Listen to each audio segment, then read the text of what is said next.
तो आइए चर्चा की शुरुआत करते हैं। बेहद खास मेहमान हमारे साथ जुड़ रहे हैं। शिवम त्यागी बीजेपी के प्रवक्ता हमारे साथ जुड़ चुके हैं, अनिल यादव प्रवक्ता कांग्रेस पार्टी के हमारे साथ जुड़ चुके हैं, राजकुमार भाटी जी प्रवक्ता समाजवादी पार्टी के, निहोरा प्रसाद यादव नेता जेडीयू के हमारे साथ जुड़ चुके हैं और प्रेम कुमार जैन प्रवक्ता टीडीपी के भी हमारे साथ जुड़ चुके हैं। सबसे पहले शिवम, आप ही का मैं रुख करना चाहूंगी और सबसे बड़ा सवाल जो इस वक्त सबके मन में है उस पर क्लैरिटी की बहुत जरूरत है।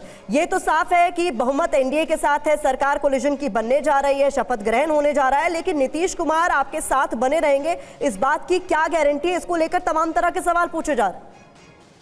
देखिए, मुझे लगता है जो सवाल पूछ रहे हैं वो अच्छे तरीके से जानते हैं कि कितने लंबा समय का एसोसिएशन जेडीयू का भारतीय जनता पार्टी के साथ रहा है। 2 बार जरूर वो उधर गए, लेकिन लगातार जिस तरीके से अभी अगर हम बात करें इंडिया अलायंस का, तो उसको क्राफ्ट करने में उनका बहुत बड़ा रोल रहा, लेकिन किस तरीके से उनको अपमानित किया गया। मुझे याद आता है कि दूसरी बैठक के बाद किस तरीके से उनको जो है बिना प्रेस कॉन्फ्रेंस से पहले ही वो वहाँ से चले गए, और उसके बाद जो वहाँ पर जो माहौल रहा, जो चीज़ें रही, उसके बाद ही नीतीश जी इधर आए।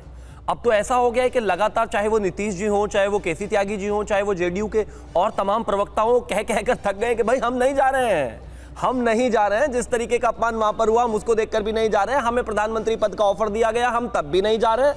भारतीय जनता पार्टी हमारा स्ट्रैटेजिकली अलायंस रहा, सबसे ज्यादा लंबे समय तक अप्रोक्सीमेटली 18 साल हम उनके साथ रहे, हम नहीं जाने वाले। मैं मानता हूं इससे ज्यादा और कोई भी क्लैरिफिकेशन की आवश्यकता नहीं है। अब कोई हवाई जहाज में साथ बैठ के ये कह दे कि आप प्रधानमंत्री बनेंगे क्या, मैं मानता हूं ये राजनीति का कोई स्तर ही नहीं है। विषय बहुत साफ है, एनडीए सरकार बना रहा है, पूर्ण बहुमत जो है एनडीए को मिला है, और जिस तरीके की स्थितियां, तस्वीरें, जो स्पीचेस नेताओं की रही, चाहे वो नीतीश जी का ये कहना रहा हो कि हम तो चाहते हैं कि आज ही शपथ ले लीजिए आप, लेकिन आप कहते हैं कि इतवार को लेंगे तो इतवार को दे देंगे, चाहे चंद्रबाबू नायडू की स्पीच की विषय रहा हो, चाहे पवन कल्याण के स्पीच का विषय रहा हो, चाहे वो चिराग पासवान का विषय रहा हो कि मैं उनका अनुमान हूं। तो इस देश में जिस तरीके से एनडीए के नेताओं ने आदरणीय प्रधानमंत्री जी को फिर से प्रधानमंत्री बनाने का प्रण और स्वीकार्यता दोनों ली है, उसे देखते हुए कहीं भी कोई इस तरह का सवाल उठना वाजिब ही नहीं है। इसके उलट अगर मैं बात करूं, ममता बनर्जी बैठक में नहीं आई, उद्धव ठाकरे बैठक में नहीं आए, आम आदमी पार्टी की तरफ से स्टेटमेंट आ गया है कि हम विधानसभा अकेले लड़ेंगे, आने वाले कुछ दिन और रुकिए, देखिएगा कि ये विपक्ष में भी इकट्ठे नहीं रहे। मतलब आपको लग रहा है कुल मिलाकर कंफ्यूजन की अगर कोई स्थिति है तो वो इंडिया में है, मतलब वो भी तय नहीं कर पा रहे हैं कि करना क्या है, साथ है या नहीं। अनिल यादव जी, आप ही इस पर प्रतिक्रिया दे दीजिए। नीतीश कुमार पर क्यों डोरे डाले जा रहे हैं? जेडीयू इतना बड़ा दावा कर रही है कि उन्हें प्रधानमंत्री पद का ऑफर दिया गया, लेकिन कांग्रेस उससे डिनाई कर रही है। कुल मिलाकर चल क्या रहा है? मतलब आप लोग विपक्ष में बैठना चाहते हैं या फिर सरकार को अस्थिर करने की कोशिशें चल रही हैं? प्रतिमा जी, अभी मैं अपने भाई को त्यागी जी को सुन रहा था, तो उनको पीसी की घटना याद थी, हमारी पीसी की, लेकिन उन्हें वो ये भूल गए कि नरेंद्र मोदी जी ने यही नीतीश कुमार जी के डीएनए तक पे सवाल उठाया था। डीएनए आप समझती हैं ना कि उनका छोड़िए कि बिहार के पूरे डीएनए पे सवाल उठा दिया था, लेकिन आज बड़ा प्यार आ रहा है। खैर कोई बात नहीं, राजनीति ऐसा होता चलता रहता है। जहां तक बात है केसी त्यागी जी की, तो अभी पिछला इससे पहले वाला बयान सुनेंगे तो उनसे किसी ने पूछा कि भाई कैसा कौन सा मंत्रालय मिलना चाहिए, तो उन्होंने बातों ही बातों में कहा कि भाई हम तो रेलवे भी संभाल चुके हैं, उड्डयन भी संभाल चुके हैं, 2-4 मंत्रालयों के नाम बताए और उसके बाद कह दिया कि वैसे हम मांग कुछ नहीं रहे हैं। तो समझदार को तो इशारा काफी होता है। अब जहां तक प्रधानमंत्री बनने की बात है, ये देखिए बार्गेनिंग की टैक्टिक्स होती हैं। आप जब किसी से मांगना चाहते हैं कुछ या बात कहना चाहते हैं कुछ, तो दूसरे के सर पर ठीकरा फोड़ के बात कहते हैं। उन्होंने कहा कि देखिए इंडिया गठबंधन जो है हमें पीएम की सीट ऑफर कर रहा है।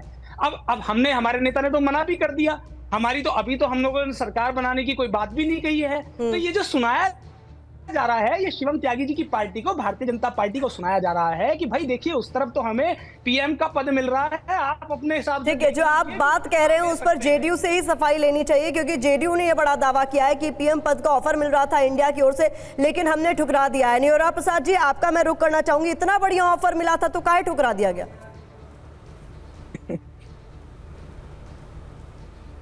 ये तो हम लोग राज्य के हैं और यह तो हम लोग को जानकारी नहीं है। यह ज़रूर हमने देखा कि हम लोग के नेता आदरणीय मुख्यमंत्री जी ने एनडीए संसदीय दल के बैठक में जो अपनी भावना व्यक्त किया, उसमें उन्होंने कहा कि हम एनडीए के नरेंद्र मोदी जी के साथ हैं और मजबूती के साथ रहेंगे। देखिए, हमारा गठबंधन एनडीए का 4 दिन का नहीं है, हमारा 96 से गठबंधन है और लगातार 1-2 बार भले ही मतभेदों के चलते हम इधर उधर हो गए, लेकिन लगातार हम एनडीए के साथ हैं और एनडीए के साथ रहकर ही जिस प्रकार बिहार में हमने विकास किया है, अद्भुत विकास किया है आदरणीय नीतीश कुमार जी ने, इसलिए एनडीए के साथ मजबूती के साथ हम लोग हैं और रहेगा। ठीक है, बड़ी बात आप कह रहे हो।